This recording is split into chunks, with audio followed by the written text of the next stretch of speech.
Muy bien. Bueno, pues vamos a dejar las adversidades por otro lado y vamos con todo entusiasmo a entrar a esta clase que se llama Historia del Derecho Canónico.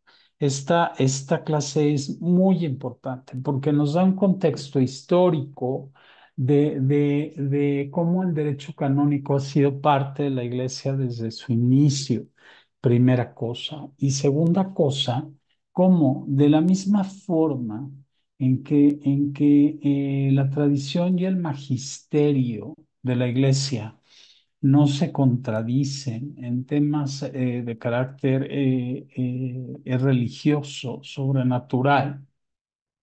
Lo cierto es que al derecho canónico le pasa lo mismo. Todo este camino, caminado a lo largo de 2000 años por la Iglesia, tiene una característica fundamental que es la congruencia. ¿La congruencia con qué? Pues finalmente con el origen, que el origen, como hemos visto, es en este caso del derecho canónico, el derecho divino. Entonces, esta clase es muy importante para eso. Advertencias. No pretendo que se aprendan datos históricos, pretendo que se queden con las ideas generales y pretendo que sí, desde luego, recuerden algunos temas importantes que corresponden a cada época. No estamos en una clase de historia, pero sin embargo hay cosas que hay que tener bien claras en caso del derecho canónico.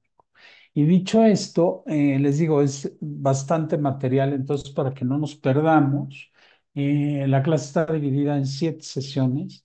La primera sesión son los primeros siglos. La segunda sesión, no la sesión, los incisos, el índice de la sesión. El primer tema es primeros siglos, el segundo tema es crecimiento y consolidación, siglo sexto y al onceavo.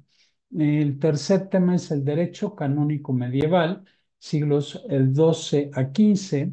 El tema cuarto son reformas y cambios del siglo XVI al XIX. El quinto, ya más cercano a nuestro tiempo, es el Código de Derecho Canónico de 1917. El sexto tema, Código de Derecho Canónico de 1983. Y por último, modificaciones posteriores a la promulgación del código vigente. El código vigente es el de 1983 y las modificaciones que están hechas al código están hechas, vamos a decir, sobre ese código, el código de 1983, que es el código vigente. Entonces, bueno, vamos a iniciar. Primeros siglos. ¿Qué pasa en los primeros siglos? Desde los primeros siglos de la Iglesia hasta el siglo quinto, hubo en Oriente ciertos escritos cercanamente relacionados entre sí y que eran en realidad tratados breves de derecho canónico sobre administración eclesiástica, los deberes del clero y los fieles, y especialmente sobre la liturgia. En estos primeros siglos, en que ciertamente la Iglesia está haciendo sus pininos, por decirlo de alguna forma, en el tema de la edificación, de la construcción de esa primera experiencia, pues bueno, es necesario, ya desde entonces es necesario establecer normas, establecer reglas, como en toda sociedad humana. Y estos primeros esfuerzos son importantísimos, porque estos primeros esfuerzos, lo primero que nos indican es la congruencia de la Iglesia desde sus primeros tiempos, y en segundo lugar, pues la necesidad de tener esos antecedentes. Entonces, esos 5 primeros siglos son muy importantes por esta razón. Y bueno, pues en un brevísimo repaso, el primer documento que podemos mencionar es la Didache. La Didache es un documento, el Didache, perdón, es un documento importantísimo de la Iglesia. Se traduciría como enseñanza de los 12 apóstoles, el nombre largo, enseñanza del Señor a las naciones por medio de los 12 apóstoles. Y fíjense qué nombre tan elocuente. Y este documento que es adjudicado a los apóstoles, lo cierto es que es posterior a los apóstoles. Es un documento que recoge efectivamente las enseñanzas de los apóstoles en ese sentido, pero sería un poco posterior. Y es importantísimo porque fue encontrado en el año de 1883, es decir, no hace tantos años, ciento y pico de años que conocemos a la Didache, y el Didache, perdón. Y yo creo que es muy importante, si no han tenido contacto con el Didache, que lo tengan, lo encuentran en internet fácilmente. Yo les recomiendo que desde luego tengan mucho cuidado con la fuente. En CatholicNet hay uno, en Alteia hay otro, que conservan, perdón, que reproducen fielmente el documento de la DH, que por un lado viene a ser efectivamente derecho canónico y por otro lado viene a ser catecismo, un documento valiosísimo para nosotros. El segundo documento, porque decíamos hace un momento que hablamos de documentos de alguna manera concatenados, la Didascalia Apostolorum, que es un tratado que pretende haber sido escrito también por los apóstoles en el momento del Concilio de Jerusalén. Es decir, acuérdense, el Concilio de Jerusalén, esa primera reunión conciliar sinodal en la que los apóstoles se ponen de acuerdo en temas importantes de la iglesia, pero realmente está compuesto de manera posterior, lo mismo. Acuérdense de la fuerza de la tradición y acuérdense también de la metodología de interpretación de la Sagrada Escritura, que de alguna manera es aplicable, que reconoce perfectamente el tiempo y lugar como un factor que afecta de alguna manera quizá la tradición, pero no la niega, no la niega. Entonces, el Didache, la Castelia Apostolorum, que de alguna manera, perdonen un momentito, por favor, diga, sí, diga. Ajá. Pero, perdónenme, es que estoy dando clase.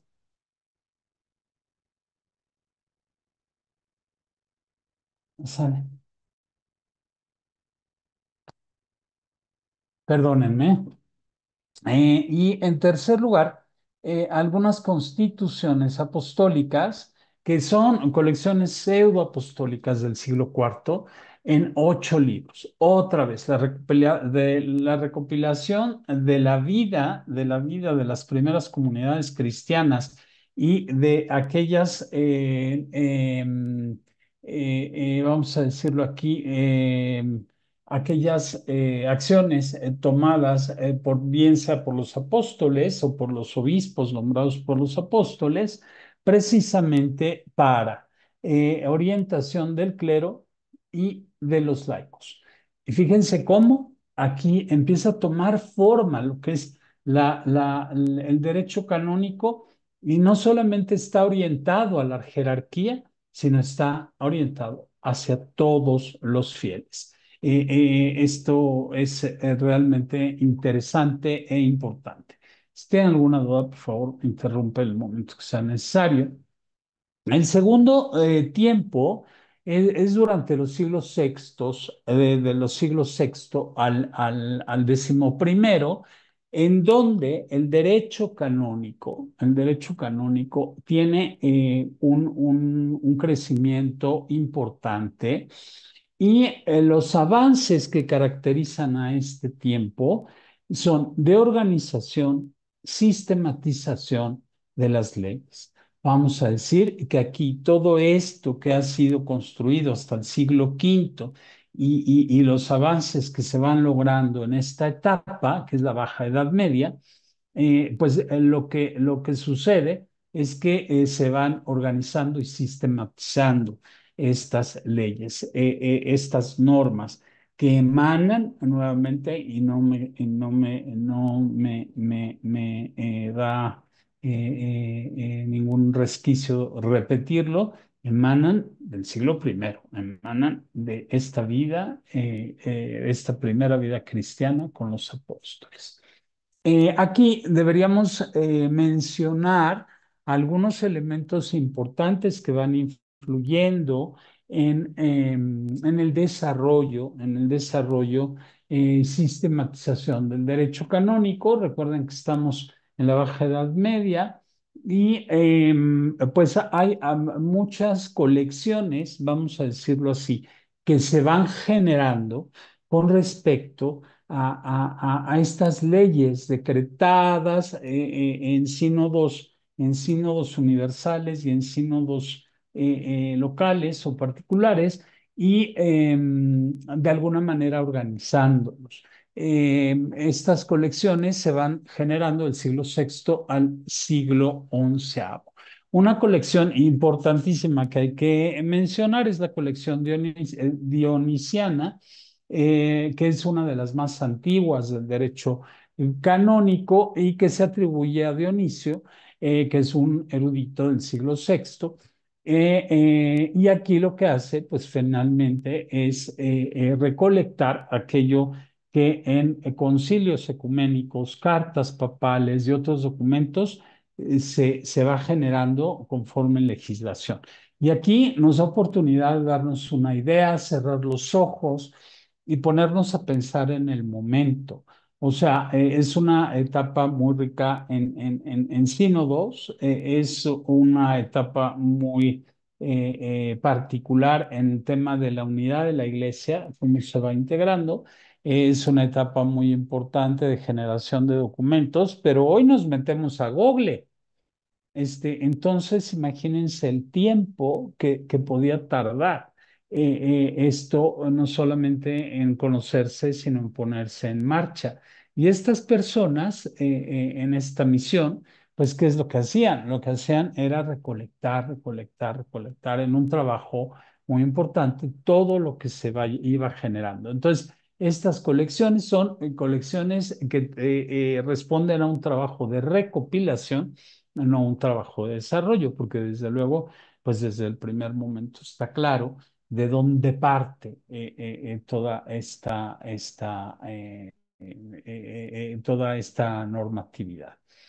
Otra colección importante es la colección isidoriana, que se atribuye a San Isidro en Sevilla, siglo octavo, y pues de alguna manera sucede lo mismo. Hay una recopilación de leyes, tanto canónicas como civiles, y esta colección fue muy influyente en el desarrollo del derecho canónico. Estas colecciones, ¿para qué servían? Pues precisamente para que los que aplicaban, entre todavía comillas, la ley canónica, pues tuvieran fuentes de referencia hacia dónde dirigirse. Aquí hay que destacar la importancia del derecho romano en este tiempo, en donde tanto la cultura romana impacta en las primeras comunidades, en las comunidades cristianas y también las comunidades cristianas impactan en el derecho romano. Así que hay algunos principios y conceptos de derecho romano, de derecho civil romano, derecho positivo romano, que influyen en el derecho canónico y viceversa. Hay una gran riqueza. Segundo tema importante, la importancia de los concilios. En los concilios, iluminados por el Espíritu Santo, se van generando estas normas, esta normatividad que va rigiendo la Iglesia. Y es un tiempo riquísimo en cuanto a la importancia de los concilios, tanto económicos como provinciales, tanto universales como particulares. Hay que considerarlo así. Aquí también tenemos que dejar puntualmente aclarado que al igual que en todos los temas de la iglesia, las fuentes principales, pues desde luego son la Sagrada Escritura, la tradición y las decisiones conciliares que están en permanente esfuerzo para compilar y organizar. Acuérdense que estamos hablando de esta etapa. Ahora, el cuarto punto a mí me parece hermoso y me parece además realmente digno de ser no solo mencionado, sino recalcado. La importancia de la contribución de los monasterios, de la vida monástica, en el desarrollo del derecho canónico. Porque finalmente los monasterios son aquellas comunidades organizadas que finalmente se basan en una regla, en una norma. Su vida está organizada y regida a través de normas. Y en esa experiencia monástica es que se empieza a contribuir a la Iglesia Universal por parte de los monjes en el desarrollo del derecho canónico. Entonces, en esta etapa, la influencia del derecho romano, la importancia de los concilios que prevalecerá, reconociendo que las fuentes son las mismas de las que hemos hablado y hablaremos siempre, pero recalcar la importancia de los monasterios, de la vida monástica en este enorme esfuerzo de generar un derecho normativo de la Iglesia. Tercera etapa, el derecho canónico medieval, es decir, la Edad Media alta, en donde realmente es una etapa significativa en el desarrollo y la consolidación del derecho canónico.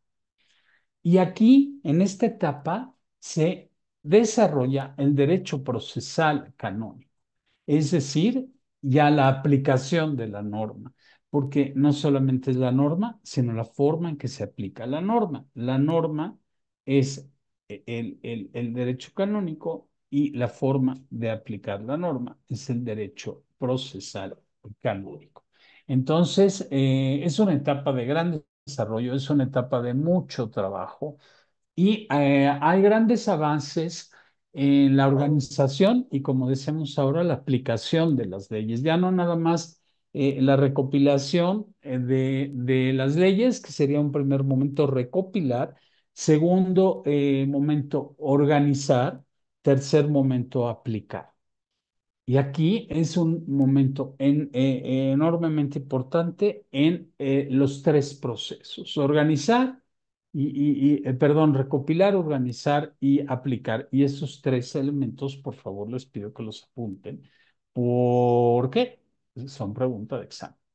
A lo largo de la historia, en cada momento, hay momentos de recopilación, hay momentos de recopilación y aplicación y organización, y hay momentos en los que se va desarrollando la aplicación y la alta Edad Media es un momento importantísimo y se van desarrollando nuevamente documentos. El decreto de Graciano, en latín Decretum Gratiani o Concordia Discordatum Canonum, la concordancia de las discordancias de los cánones, que es una compilación hecha por el monje Graciano, fíjense, en la etapa 1140-1142, plena Edad Media alta. Es una de las compilaciones más influyentes del derecho canónico medieval. Tan influyente que hasta el Código de 1917 es el fundamento del derecho canónico. Y ya lo vamos a ver. En esta etapa se organizó y se sistematizó la ley, las leyes canónicas, y se convirtió en una fuente de autoridad de la Iglesia. Nuevamente, recordemos, concilios, se van dictando normas, dictando normas, dictando normas, pero nadie se ocupa de recopilarlas, de organizarlas. Y son estas personas, estos esfuerzos que van organizando y sistematizando, y de esa manera es que precisamente el derecho canónico se puede aplicar. De otra manera, pues perdón, pero no es más que letra muerta, porque está ahí, pero pues no hay manera de tomar puntos de referencia, no hay manera de nada. Se va organizando para poder ser aplicada. Por eso les digo yo que los momentos del derecho canónico, pues son, desde luego, primero, el establecimiento de la norma, la recopilación de la norma, la organización de la norma y la aplicación de la norma, que es lo que se va dando en el tiempo. El segundo grupo de documentos importantísimos en este desarrollo del derecho canónico y por tanto el código, a ver, entendamos la diferencia. El derecho canónico es una rama del derecho. El Código de Derecho Canónico es precisamente el documento que compila todas las leyes emanadas del derecho canónico. Aquí estamos hablando del desarrollo del derecho canónico y en paralelo nos toca hablar también del desarrollo del código, porque finalmente es lo que nos va marcando el paso. El segundo grupo de documentos son los cánones que llamamos extravagantes. Y no pensemos que los desarrollaron personas que traían paraguas de colores y faldas amarillas, verdes y rojas y no, no, no, no. Cuando hablamos de extravagancia, nos estamos refiriendo a cánones que se fueron sumando de manera externa a aquello que era muy influyente, que era el decreto Graciano. Entonces, se van generando afuera de esta compilación y se conocen como cánones extravagantes. Hay unos importantísimos de algunos papas y al integrarse estos cánones extravagantes al, al decreto Graciano, al compilarse, forman lo que llamaremos el corpus luris canonici, el cuerpo del derecho canónico. Es decir, eh, eh, eh, por decirlo de alguna manera, el preámbulo del código como tal. Es la compilación de leyes organizada que servirá para la aplicación. Muy interesante. Y este Corpus Juris Canonici estará ahí a lo largo de la historia de la Iglesia, influyendo, influyendo, influyendo. Interesantísimo. Estamos hablando de la Edad Media. En esta etapa, los concilios son, desde luego, un elemento fundamental. Es una etapa movida, es una etapa llena de retos para la Iglesia y en estos prácticamente 400 años, pues se llevan a cabo varios concilios universales y particulares importantes que van marcando pautas que influyen en el derecho canónico. Desde luego, el primero muy influyente es el Cuarto Concilio de Letrán en el 1215, donde se abordan la reforma de la Iglesia, la doctrina de la Eucaristía, la regulación sobre los sacramentos del matrimonio y la confesión, y desarrollo de reglas para el tratamiento de herejes y judíos. 1215. Esta este concilio en donde se abordan todos estos temas fundamentales para el derecho canónico. En 1245, el concilio de León, pues habla de la unión de la iglesia griega con la iglesia latina. la organización de una cruzada, que ustedes me dirán si es un tema o no que influye en cuanto a al tema jurídico. Se discutieron temas de disciplina eclesiástica y reformas. Eh, Nuevamente, derecho canónico. El Concilio de Viena de 1311-1312, y que es convocada por el Papa Clemente V, se suspende la orden de los templarios, orden influyentísima, que es suspendida, una decisión jurídica y promulgación de leyes para la regulación de la iglesia. Y ya llevamos tres concilios.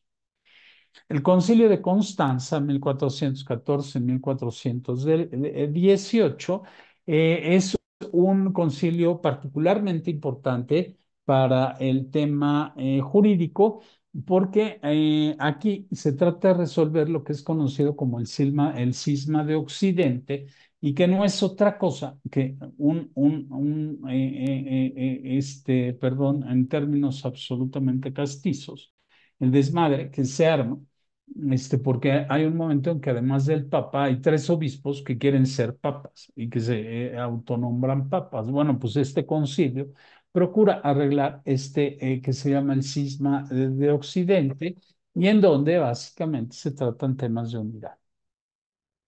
Y en ese sentido emite decretos, es decir, que influyen en el derecho canónico, decretos que versan sobre la autoridad conciliar y la reforma de la iglesia. Fíjense cómo la iglesia va viviendo en este proceso de integración. Después, el Concilio de Basilea, Ferrara, Florencia, 1431-1445. Ahí se trata, hay un intento de reunir a los líderes de la Iglesia Oriental y la Occidental para buscar la unidad. Aquí estamos hablando de la Iglesia Oriental en general, no solamente la Iglesia Oriental Católica, la Iglesia Oriental Católica y la Iglesia Oriental Ortodoxa, es decir, la que está separada del Papa. El concilio discutió cuestiones teológicas y litúrgicas, así como la autoridad papal y conciliar. Les digo, aquí una etapa riquísima en recalcar nuevamente cómo los monasterios, y en este caso las órdenes religiosas, también influyen enormemente en el estudio y la aplicación del derecho canónico. Tenemos casos de franciscanos y dominicos que desempeñaron un papel importantísimo en esta promoción y aplicación del derecho canónico, y que de hecho se volvieron en grandes eruditos y grandes juristas en este sentido. Pues porque, insisto, son los que tienen, digamos, la experiencia en la vida ordinaria. Y realmente hay que reconocer que en esta época la influencia de la iglesia en la sociedad es importantísima, es muy significativa y se refleja en la vida diaria. En esta etapa, pues la iglesia tiene un enorme impacto en cuestiones religiosas, pero que se vuelven civiles, en temas de propiedad, matrimonio, moralidad, disciplina social. Por tanto, bueno, pues el desarrollo del derecho canónico tiene un impacto que va mucho más allá de la vida en la iglesia, sino la vida de la sociedad, que es lo que debería de ser al finalmente. Las reformas y cambios de los siglos XVI a XIX. Aquí ya estamos en una época distinta. Fue una fase muy, muy importante en el desarrollo del derecho canónico, pues por todas las cosas que van pasando en este tiempo. Este es un tiempo de cambio, es un tiempo de cambio. Y este tiempo de cambio, que yo no quiero de verdad repetir el término cambio de era, aunque la use el Papa, lo asumo, pero pues es también un cambio muy importante en la forma de pensar del mundo. Y también la iglesia hace reformas en esta etapa del siglo XVI al XIX. Y lo primero que hay que mencionar en esta etapa es el Concilio de Trento. El Concilio de Trento, que respuesta a la reforma, es la contrarreforma, a la reforma de Martín Lutero, que ustedes saben que realmente está fundamentada en temas doctrinales y disciplinares. Y en los temas doctrinales, pues, aunque hay mucho fondo, pero el tema de los sacramentos es fundamental. Y Trento, pues, en este momento deja perfectamente claro, por un tema, la doctrina sacramental y por otro lado, queda perfectamente clara y en paralelo la norma jurídica para los sacramentos. Importantísimo momento de la iglesia que aún en este tiempo prevalece. En este tiempo, nuevamente, hay un enorme impacto de la sociedad, un enorme impacto ideológico a causa de la Ilustración y de la Revolución Francesa, en donde hay en la sociedad consignas importantes de secularización, separación entre iglesia y Estado, esto impacta al derecho canónico. Y fíjense cómo se parece a nuestro tiempo. Un tiempo fuerte de cambios, un tiempo en que la iglesia, a partir de Trento, responde a la altura del tema. Em, Nos vamos hasta ya el siglo XX, con el primer código de derecho ya integrado, que es el código de 1917, y que parte de la necesidad que el Concilio Vaticano I encuentra de realizar una compilación, agrupación, codificación de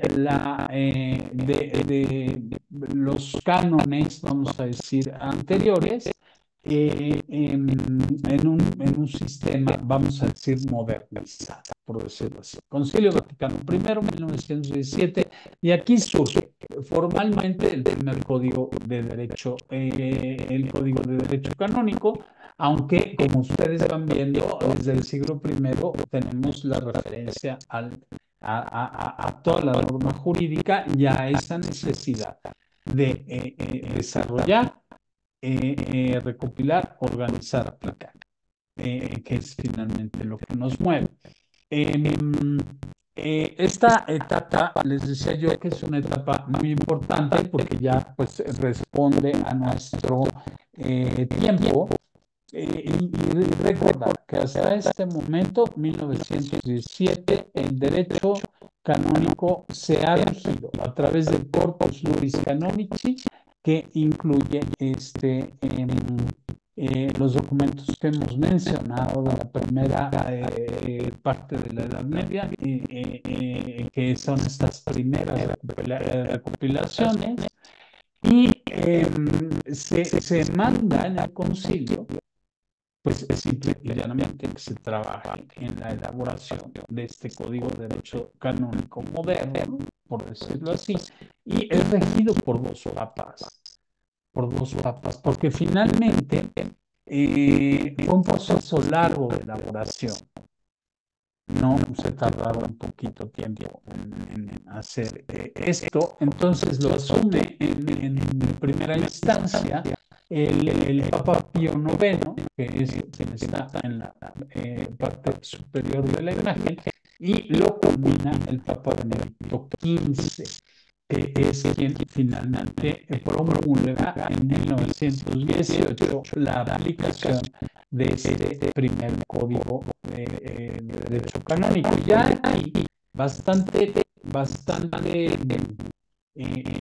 desarrollado el concepto, se crea una comisión y es muy importante de interpretación de la ley. Aquí como que los tribunales empiezan a tomar forma. Ya abiertamente el tema de aplicación. Y este primer código de 1917 es el primer código que está perfectamente codificado y canonizado. Es decir, que está integrado a partir de una estructura concreta y dividido en cánones. Y ya más adelante vamos a tratar de entender el concepto del canon.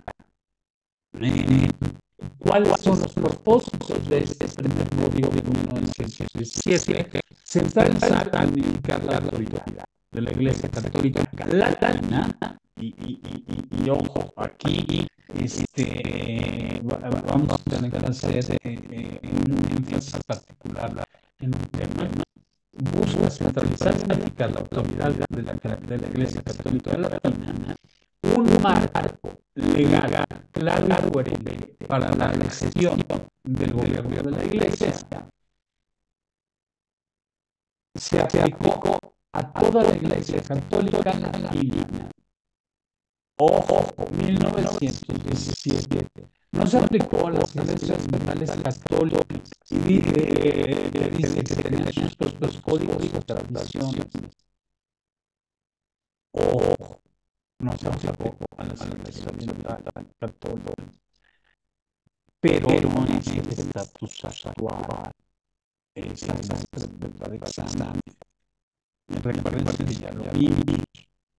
El derecho canónico estaría clasificado desde este orden en un orden universal y un orden particular. El orden universal aplica a toda la Iglesia, el orden particular, en este caso principalmente aplica a las iglesias orientales católicas, pero son parte del mismo derecho canónico. Y esos cánones, vamos a decir, complementarios, están ciertamente aplicados de manera concreta, pero forman parte del orden desde esa situación particular. Esa es la situación actual.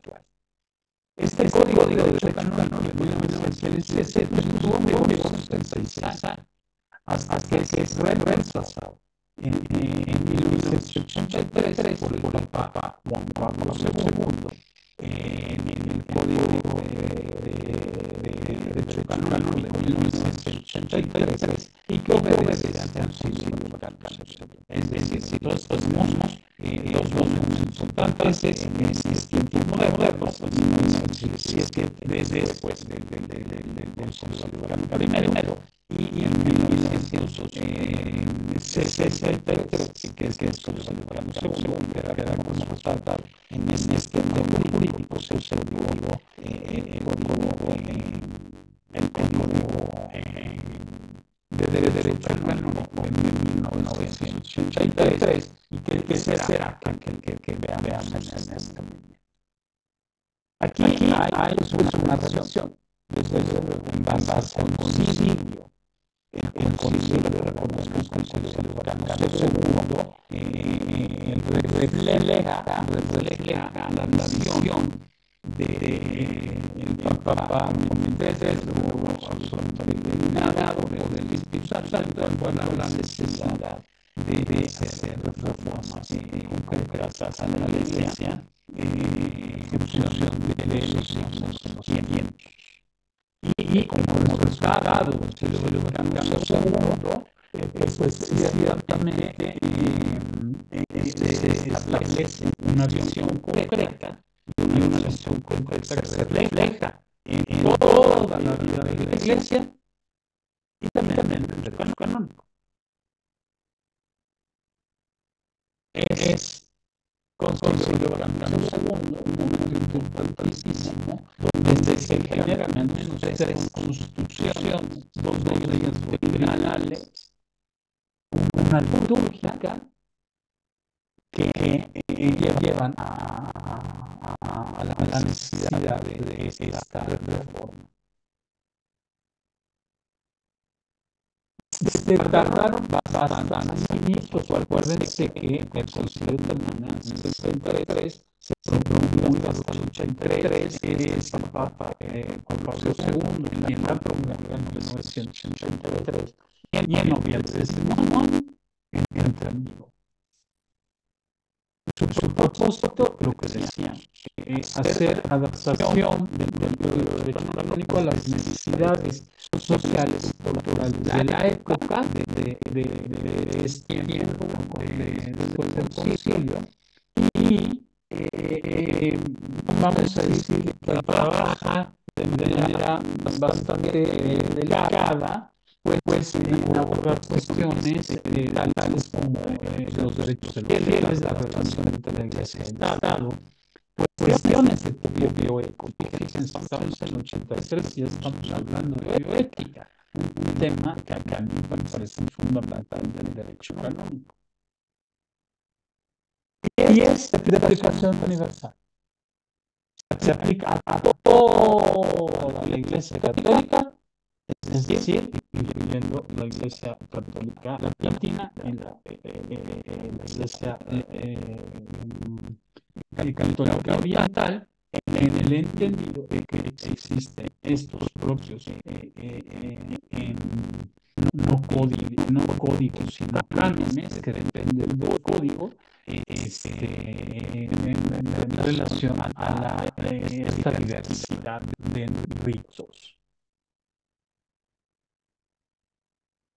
Aquí, pues perdón, reconocer el influjo enorme de Juan Pablo II en el desarrollo de toda esta, pues vamos a decir, reforma que se va haciendo en la Iglesia en la adaptación a los signos de los tiempos a partir del Concilio Vaticano II. Realmente tenemos que agradecer mucho a Dios estos momentos, pues porque son finalmente los que nos permiten estar aquí ahora, como siempre, en búsqueda de la unidad. Bien. Ahora, a lo largo de estos años, del 83 para acá, pues que ya son 40 y tantos años, pues ha habido algunas modificaciones. Esto significa que ya tenemos un código distinto, no, el código, la versión oficial o formal del código es el código de derecho canónico del 83. Es el que sigue vigente, Digamos, no hay una nueva revisión del código total. Sin embargo, sí hay algunas modificaciones muy importantes que se han venido haciendo a lo largo de estos años y que es necesario que consideremos. Ha habido 11 modificaciones desde 1983 a la fecha. De Juan Pablo son 3. De Benedicto XVI ha sido una, y del Papa Francisco han sido 7 modificaciones. Pues no es extraño que es la etapa de Francisco, pues la que más modificaciones ha tenido, porque pues, es una etapa muy compleja de la Iglesia. Así que ciertamente, pues, ha habido necesidad de hacer algunos cambios. De estas 11 modificaciones, yo diría que hay 3 que son trascendentes y que es necesario tenerlas en la cabecita. Es decir, pregunta examen. ¿Por qué? Porque tiene que ver con el desarrollo de la Iglesia en nuestro tiempo a la luz a la luz del Espíritu Santo en los signos de los tiempos, y que han llevado a esto. Y yo diría que son las 3 más importantes. El primero sucedió el 28 de junio de 1988, donde el Papa Juan Pablo II, a partir de una constitución apostólica, lleva a nivel de Consejo Pontificio el tema de la interpretación de los textos legislativos.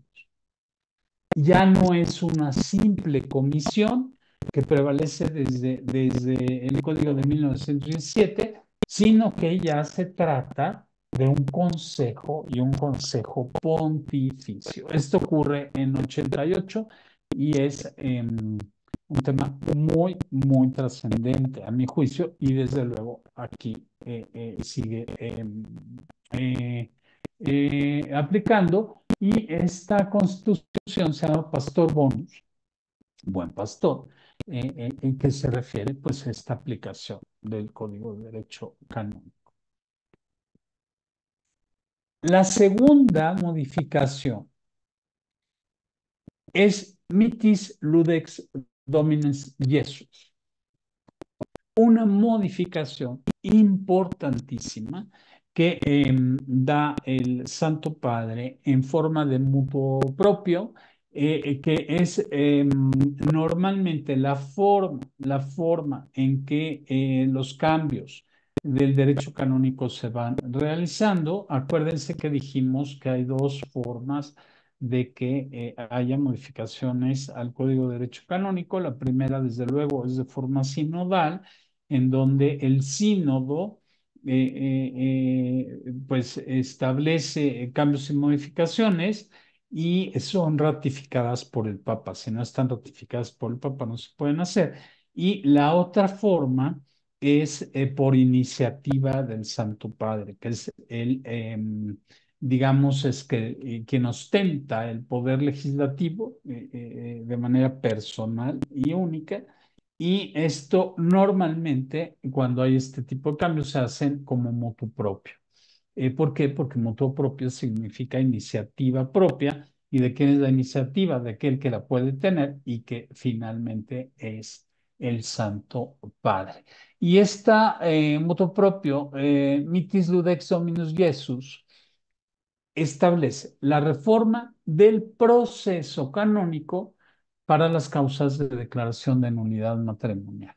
15 de agosto de 2015, estas modificaciones son tan importantes que son parte de este curso, las vamos a ver y los vamos a ver con mucho detalle y responden, desde luego, a mi juicio muy particular, a los signos de los tiempos, son procesales, pero yo pienso que son, pues, quizá la aportación al derecho canónico más trascendente del Papa Francisco. El segundo tema o el segundo cambio que hace el Papa Francisco es la Constitución Apostólica, Pacite Gregem Dei, con la que se reforma el libro sexto del Código de Derecho Canónico. Y el código sexto del Código de Derecho Canónico lo podemos interpretar como el derecho penal.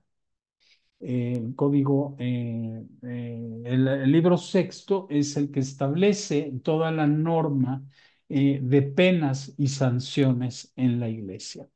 ¿Y por qué el Santo Padre lleva a cabo estas modificaciones al Código de Derecho Canónico en su libro sexto?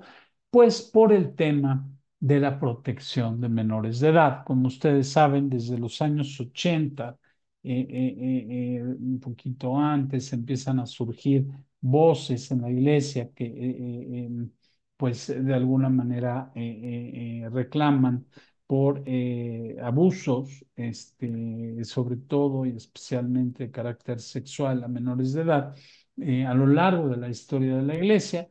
Hay algunos de ellos que son confirmados, que son ratificados, y a partir de este fenómeno social, de este fenómeno relacional, que no es exclusivo de la Iglesia Católica, porque también hay voces que quieren hacer creer que esto es exclusivo de la Iglesia Católica. Para nada, es un tema social, desgraciadamente, que existe pues, desde que el hombre es hombre, solamente que lo hemos estudiado muy tarde en el tiempo, en un pecado social fuertísimo. Y se reforman estas leyes Y más diría yo que en reformas que, que vamos a decir sean más exigentes en cuanto al tipo de castigo, etcétera, son más bien normas que reconocen con toda claridad la naturaleza del fenómeno del abuso en menores. Reconocen esas características que, em, lo hacen de alguna manera funcionar el abuso y que funciona completamente distinto a como tenemos pensado que funciona. Yo, perdón que me clave en el tema, 11 años de mi vida lo dediqué a este tema y sigo de alguna manera involucrado.